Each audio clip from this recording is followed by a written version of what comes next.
Hi. Within the previous interview, I ended off with regards to the statement of what we found with regards to free will and free choice. Wherein free will and free choice we found was actual self-demise. Was an demise that played out as a consequence within self, and that is allowed to play out as a consequence within others as self. Because within our process, the point of walking self-honest common sense, equal and one here, we realize that what I accept and allow within another, I'm actually accepting and allowing within myself. Because we realize that everything and all that exists is actually a manifested, reflected representation of ourselves. That beings, the world, existence, reflect ourselves back to ourselves. That what we accept and allow within manifests without. Within equals without. So what we exist as who we are, creates a manifested physical real reflection of who we are. So who we are reflect who we are. And if I, for example, accept and allow a certain act within another being, justifying that it is their right to do so within the existence of free will or free choice, that what I am accepting and allowing as that act within another, I'm actually existing as. I'm actually acting upon. Maybe not in the exact same way or situation or towards beings, but in a different way or situation. And yet the essence of that act is exactly the same. But I want to continue existing as that act because I've defined myself as it. So for me to exist as it and continue existing as it, I will allow it within another, I will accept it within another and tell them it's alright, it's your right. You have free will. I have free will too. It's my right. Therefore, you allow me rights, you allow me my rights, I'll allow you your rights. We're existing within free will, so you do what you want, I'll do what I want. And that has been our greatest problem we found within existence. Because, I'll take it to an extreme. What we're actually saying within that is that, for example, let's take abusers within this world. We're actually in the principle of free will, in accepting and allowing the existence of free will, saying abusers have the right to do as they will, as they please. They have free will.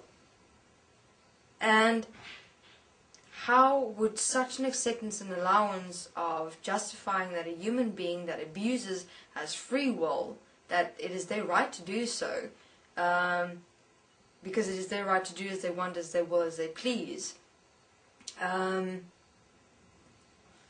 What we're saying within that and accepting and allowing it within such a human being and as an abuser, we're actually existing as abuse. So, from that perspective, where and how am I accepting and allowing self-abuse? Because if I if I accept and allow an abuser to exist in this world, justifying that it is their free will, that they have the right to do as they want, as they do as they please, it's their right, I'm accepting and allowing abuse within me and abuse towards others within my world as me. That is what we found. That is the direct relationship between accepting and allowing another their right within the justification of free will. That whatever I'm accepting and allowing within them, I'm actually doing within myself. And existing as within myself. And we found that the nature of free will is dishonesty. Always. Dishonesty. That will say others have the right to do so and so and so, because it's their free will, they can do as they want, as they please. Will say that towards others because whatever they're doing, whatever they're existing as, whatever they're acting upon, we're actually also doing within ourselves. And we want to actually continue doing it within ourselves. That's why we hide behind free will. We hide behind it's their right.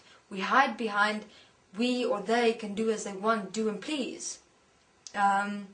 We hide behind that whole design manifestation of the existence of free will so we can continue existing in our self-definition of dishonesty.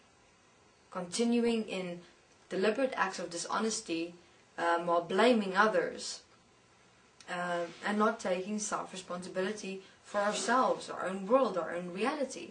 We're constantly blaming and hiding.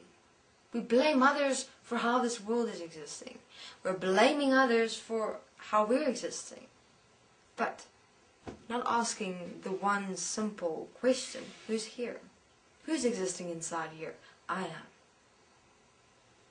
Therefore, I'm responsible for what I experience, what I exist as, what I do, what I speak. It's all me. And that's what we found. We found that each and every single one is individually responsible for everything that they experience, speak, and do and act upon. It is not a question of free will or having a right or not having a right. It comes down to acceptance and allowance. Deliberate acceptance and allowance. It's not free will, we've realized. We've realized that we're actually accepting and allowing others to do as they want, as they do, as they please. Because we want to continue doing as we want, as we do, as we please. And we've realized that free will exists within self-interest. Again, everyone wanting to do what they want, what they do, what they please. That's why we've designed free will. To defend and protect our own self-interest, our own egos. Because I want what I want. I want to do what I want, what I'll please. I'll get whatever I want. It's all I, want, need, desire. It's so obvious that it's self-interest, not considering anything or anyone else, only out there to survive as one's own ego, as one's own definitions. So that's why we've completely, again, within utilizing simple self-honesty, simple common sense, walking the principle of equality and oneness, we've stopped ourselves within the accepted and allowed existence of free will. Free choice and choice in itself. Because we realize that living is not about free choice. Living is not about choice. Living is about expressing who you are here. That's not a choice. How can you choose to be who you are? It's, you either live who you are or you don't. That's not about choice. It is a simple, definitive expression that determines what you accept and allow. And we realize that within stopping the existence of free will and free choice and choice in itself within ourselves, we became the directive principle of ourselves and our reality. Meaning we no more hid or blamed behind the manifestations or existence of free choice or free will. We realized we became subject to that. We justified our own dishonesties, compromise and harm within free choice, free will and choice in itself.